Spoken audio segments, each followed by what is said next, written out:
The Great Gatsby by F. Scott Fitzgerald. Chapter 2. About halfway between West Egg and New York, the motor road hastily joins the railroad and runs beside it for 1/4 of a mile, so as to shrink away from a certain desolate area of land. This is a valley of ashes, a fantastic farm where ashes grow like wheat into ridges and hills, and grotesque gardens where ashes take the forms of houses and chimneys and rising smoke. And finally, with a transcendent effort, of men who move dimly and already crumbling through the powdery air. Occasionally a line of great cars crawls along an invisible track, gives out a ghastly creak, and comes to rest, and immediately the ash-gray men swarm up with leaden spades and stir up an impenetrable cloud which screens their obscure operations from your sight. But above the grey land and the spasms of bleak dust which drift endlessly over it, you perceive, after a moment, the eyes of Dr. T.J. Eckelberg. The eyes of Dr. T.J. Eckelberg are blue and gigantic. Their retinas are 1 yard high. They look out of no face, but instead from a pair of enormous yellow spectacles which pass over a non-existent nose. Evidently some wild wag of an oculist set them there to fatten his practice in the borough of Queens, and then sank down himself into eternal blindness, or forgot them and moved away. But his eyes, dimmed a little by many paintless days under sun and rain, brood on over the solemn dumping ground. The Valley of Ashes is bounded on one side by a small, foul river, and when the drawbridge is up to let barges through, the passengers on waiting trains can stare at the dismal scene for as long as a half an hour. There is always a halt there of at least a minute, and it was because of this that I first met Tom Buchanan's mistress. The fact that he had one was insisted upon wherever he was known. His acquaintances resented the fact that he turned up in popular restaurants with her, and leaving her at a table sauntered about, chatting with whomsoever he knew. Though I was curious to see her, I had no desire to meet her. But I did. I went up to New York with Tom on the train one afternoon, and when we stopped by the ash heaps he jumped to his feet, and taking hold of my elbow literally forced me from the car. "We're getting off," he insisted. "I want you to meet my girl." I think he tanked up a good deal at luncheon, and his determination to have my company bordered on violence. The supercilious assumption was that on Sunday afternoon I had nothing better to do. I followed him over a low whitewashed railroad fence, and we walked back 100 yards along the road under Dr. Eckelberg's persistent stare. The only building in sight was a small block of yellow brick sitting on the edge of the wasteland, a sort of compact main street ministering to it and contiguous to absolutely nothing. One of the 3 shops it contained was for rent, and another was an all-night restaurant approached by a trail of ashes. The third was a garage. Repairs, George B. Wilson. Cars bought and sold. And I followed Tom inside. The interior was unprosperous and bare.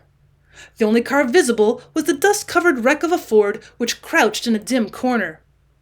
It had occurred to me that this shadow of a garage must be a blind, and that sumptuous and romantic apartments were concealed overhead, when the proprietor himself appeared in the door of an office, wiping his hands on a piece of waste. He was a blond, spiritless man, anemic and faintly handsome. When he saw us, a damp gleam of hope sprang into his light blue eyes.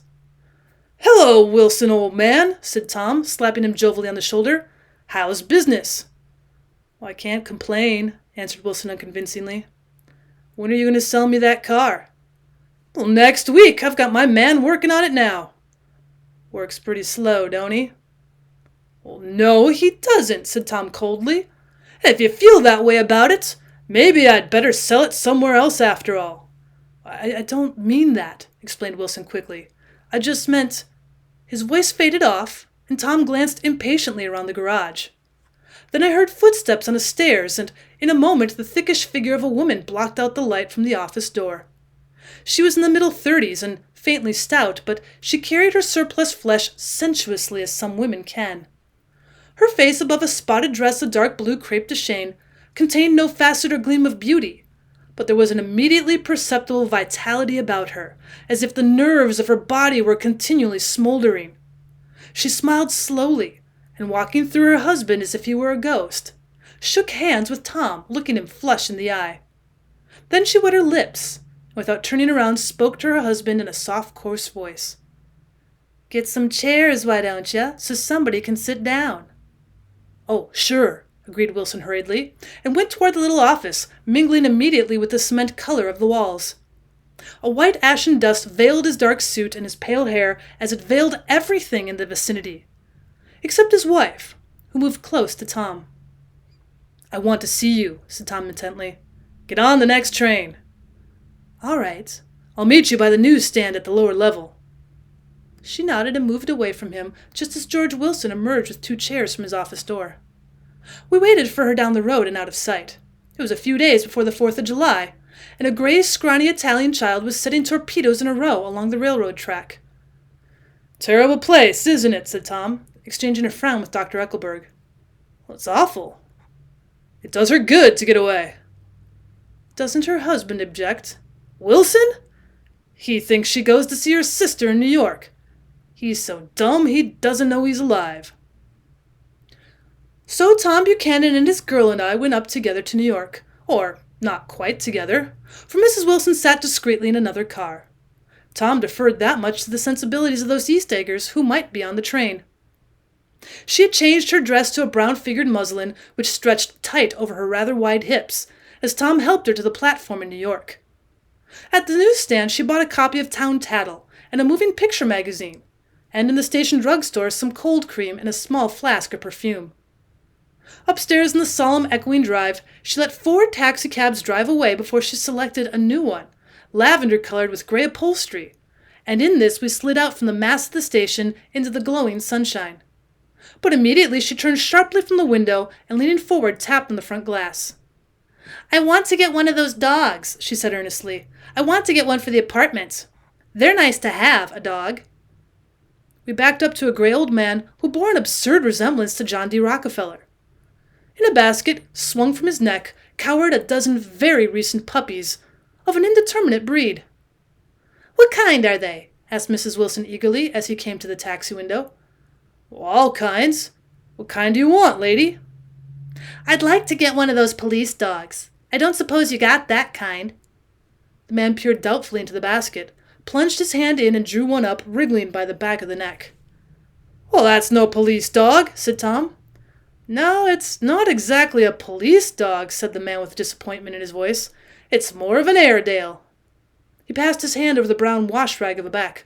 "But look at that coat. Some coat. That's a dog that'll never bother you with catching cold." "Well, I think it's cute," said Mrs. Wilson enthusiastically. "How much is it?" "That dog?" He looked at it admiringly. "That dog will cost you $10. The Airedale, undoubtedly there was an Airedale concerned in it somewhere, though its feet were startlingly white, changed hands and settled down into Mrs. Wilson's lap, where she fondled the weatherproof coat with rapture. "Is it a boy or a girl?" she asked delicately. "That dog? Well, that dog's a boy." "It's a bitch," said Tom decisively. "Here's your money. Go and buy 10 more dogs with it." We drove over to Fifth Avenue so warm and soft, almost pastoral, on the summer Sunday afternoon, that I wouldn't have been surprised to see a great flock of white sheep turn the corner. "Hold on," I said. "I have to leave you here." "Oh, no, you don't," interposed Tom quickly. "Myrtle will be hurt if you don't come up to the apartments. Won't you, Myrtle?" "Come on," she urged. "I'll telephone my sister Catherine. She's said to be very beautiful by people who ought to know." "Well, I'd like to, but—" We went on, cutting back again over the park towards the West Hundreds. At 158th Street, the cab stopped at one slice in a long white cake of apartment houses. Throwing a regal homecoming glance around the neighborhood, Mrs. Wilson gathered up her dog and her other purchases and went haughtily in. "I'm going to have the McKees come up," she announced as we rose in the elevator. "And of course I've got to call up my sister, too." The apartment was on the top floor. A small living room, a small dining room, a small bedroom, and a bath. The living room was crowded to the doors with a set of tapestried furniture entirely too large for it, so that to move about was to stumble continually over scenes of ladies swinging in the gardens of Versailles. The only picture was an over-enlarged photograph, apparently a hen sitting on a blurred rock. Looked at from a distance, however, The hen resolved itself into a bonnet, and the countenance of a stout old lady beamed down into the room.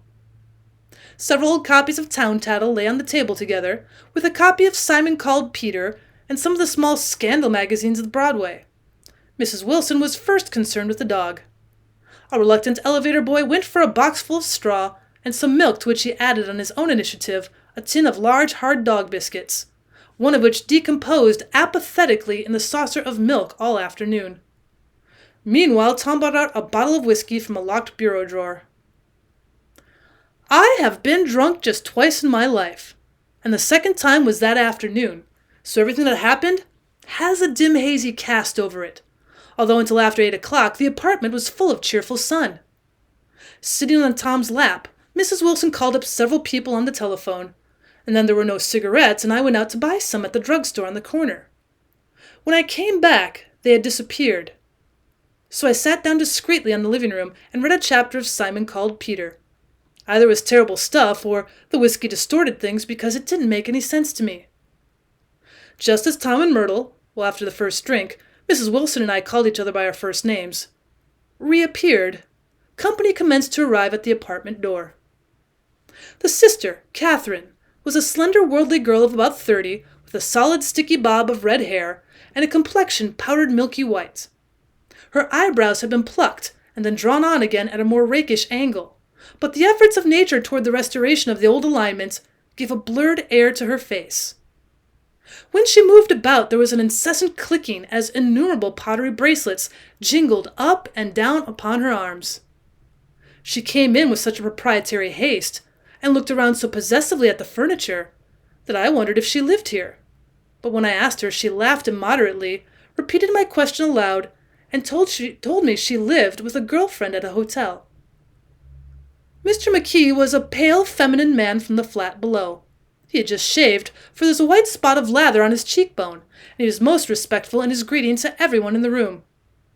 He informed me that he was in the artistic game, and I gathered later that he was a photographer, and had made the dim enlargement of Mrs. Wilson's mother, which hovered like an ectoplasm on the wall. His wife was shrill, languid, handsome, and horrible. She told me with pride that her husband had photographed her 127 times since they'd been married. Mrs. Wilson had changed her costume some time before, and was now attired in an elaborate afternoon dress of cream-colored chiffon, which gave out a continual rustle as she swept about the room. With the influence of the dress, her personality had also undergone a change. The intense vitality that had been so remarkable in the garage was converted into impressive hauteur. Her laughter, her gestures, her assertions became more violently affected moment by moment, and as she expanded, the room grew smaller around her, until she seemed to be revolving on a noisy creaking pivot through the smoky air.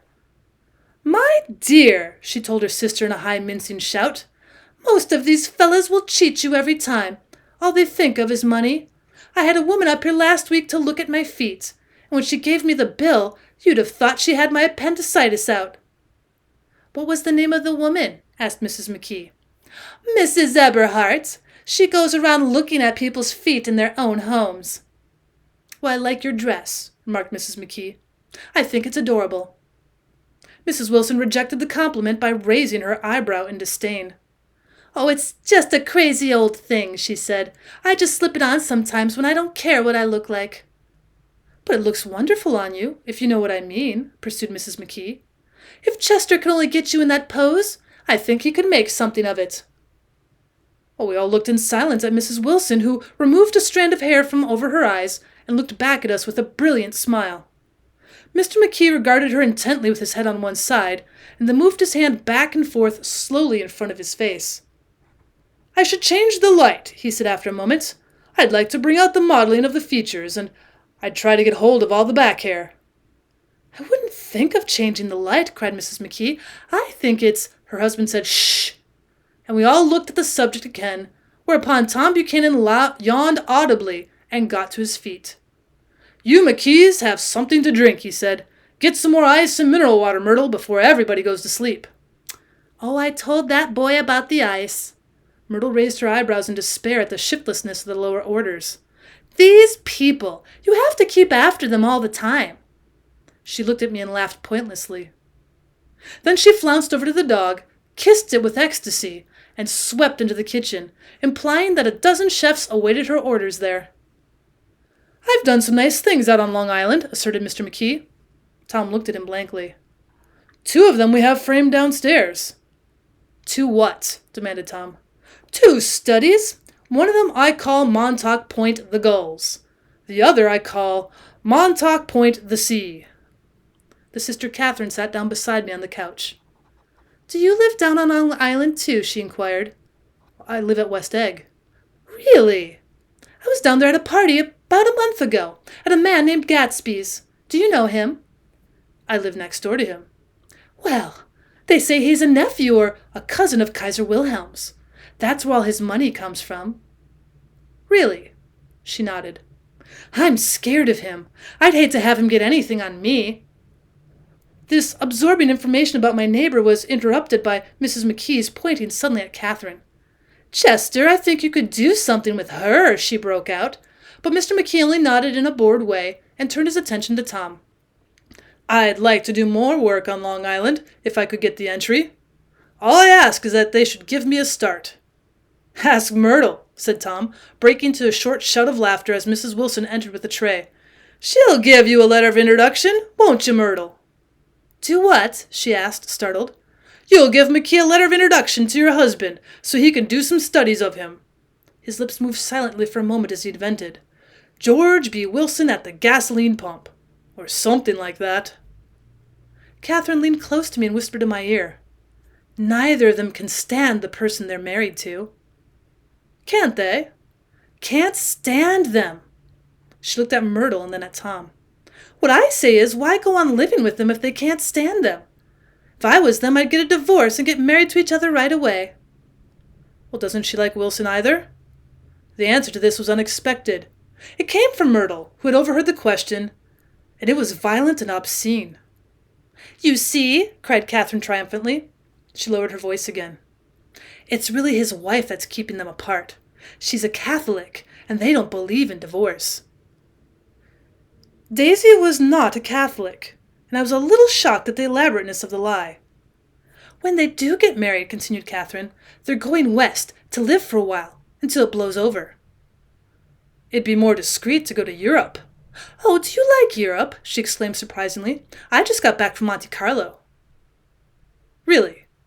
"Just last year. I went over there with another girl." "Stay long?" "No, we just went to Monte Carlo and back. We went by way of Marseille. We had over $1,200 when we started, but we got gypped out of all of it in 2 days in the private rooms. We had an awful time of getting back, I can tell you. God, how I hated that town." The late afternoon sky bloomed in the window for a moment, like the blue honey of the Mediterranean, and then the shrill voice of Mrs. McKee called me back into the room.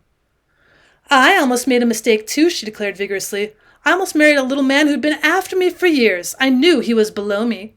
Everybody kept saying to me, 'Lucille, that man's way below you.' But if I hadn't met Chester, he'd have got me sure." "Yes, but listen," said Myrtle Wilson, nodding her head up and down. "At least you didn't marry him." "Well, I know I didn't." "Well, I married him," said Myrtle ambiguously, "and that's the difference between your case and mine." "Why did you, Myrtle?" demanded Catherine. "Nobody forced you to." Myrtle considered. "Well, I married him because I thought he was a gentleman," she said finally. "I thought he knew something about breeding. But he wasn't fit to lick my shoe." "But you were crazy about him for a while," said Catherine. "Crazy about him?" cried Myrtle incredulously. "Who said I was crazy about him? I was never any more crazy about him than I was about that man there." She pointed suddenly at me, and everyone looked at me accusingly. I tried to show by my expression that I'd played no part in her past. "The only crazy I was when I married him. I knew right away I made a mistake. He borrowed somebody's best suit to get married in and never even told me about it. And the man came after it one day when he was out." She looked around to see who was listening. "Oh, is that your suit?" I said. "This is the first I'd ever heard about it. But I gave it to him, and then I lay down, and I cried to beat the band all afternoon." "She really ought to get away from him," resumed Catherine to me. "They've been living over that garage for 11 years, and Tom's the first sweetie she ever had." The bottle of whiskey, a second one, was now in constant demand by all present, excepting Catherine, who felt just as good on nothing at all. Tom rang for the janitor and sent for some celebrated sandwiches, which were a complete supper in themselves. I wanted to get out and walk eastward toward the park through the soft twilight, but each time I tried to go, I became entangled in some wild strident argument which pulled me back, as if with ropes, into my chair. Yet high over the city, our line of yellow windows must have contributed their share of human secrecy to the casual watcher in the darkening streets. And I was him, too, looking up and wondering. I was within and without, simultaneously enchanted and repelled by the exhaustible variety of life. Myrtle pulled her chair close to mine, and suddenly her warm breath poured over me the story of her first meeting with Tom. It was on the two little seats facing each other that are always the last ones left on the train. I was going up to New York to see my sister and spend the night. He had on a dress suit and patent leather shoes, and I couldn't keep my eyes off him. But every time he looked at me, I had to pretend to be looking at the advertisement over his head. When we came into the station, he was next to me, and his white shirt front pressed against my arm. And so I told him I'd have to call a policeman. But he knew I lied. I was so excited that when I got into a taxi with him, I didn't hardly know I wasn't getting into a subway train. All I kept thinking about over and over was, "You can't live forever. You can't live forever." She turned to Mrs. McKee, and the room rang full of her artificial laughter. "My dear," she cried, "I'm going to give you this dress as soon as I'm through with it. I've got to get another one tomorrow. I'm going to make a list of all the things I've got to get. A massage, and a wave, and a collar for the dog, and one of those cute little ashtrays where you touch a spring, and a wreath with a black silk bow from Mother's grave that'll last all summer.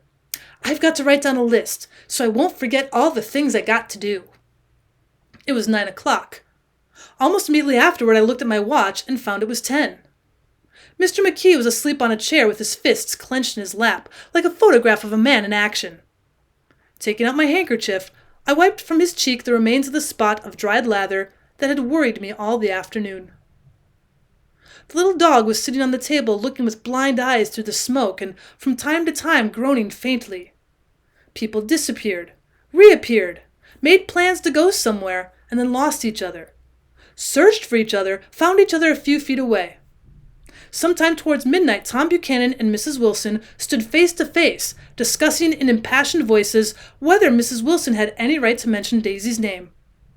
"Daisy, Daisy, Daisy," shouted Mrs. Wilson. "I'll say it whenever I want to. Daisy, making a short, deft movement.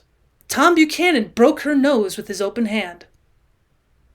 Then there were bloody towels upon the bathroom floor, and women's voices scolding, and high over the confusion a long broken wail of pain. Mr. McKee awoke from his doze and started in a daze toward the door. When he'd gone halfway, he turned around and stared at the scene.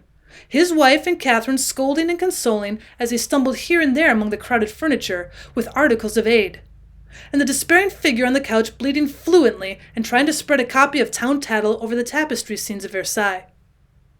Then Mr. McKee turned and continued on out the door. Taking my hat from the chandelier, I followed. "Come to lunch some day," he suggested as we groaned down the elevator. "Where?" "Anywhere." "Keep your hands off the lever," snapped the elevator boy. "Oh, I beg your pardon," said Mr. Key with dignity. "I didn't know I was touching it." "All right," I agreed. "I'll be glad to." I was standing beside his bed, and he was sitting up between the sheets, clad in his underwear with a great portfolio in his hands. "Beauty and the Beast," "Loneliness," "Old Grocery Horse," "Book and Bridge." Then I was lying half asleep in the cold lower level of the Pennsylvania station, staring at the morning Tribune, and waiting for the 4 o'clock train.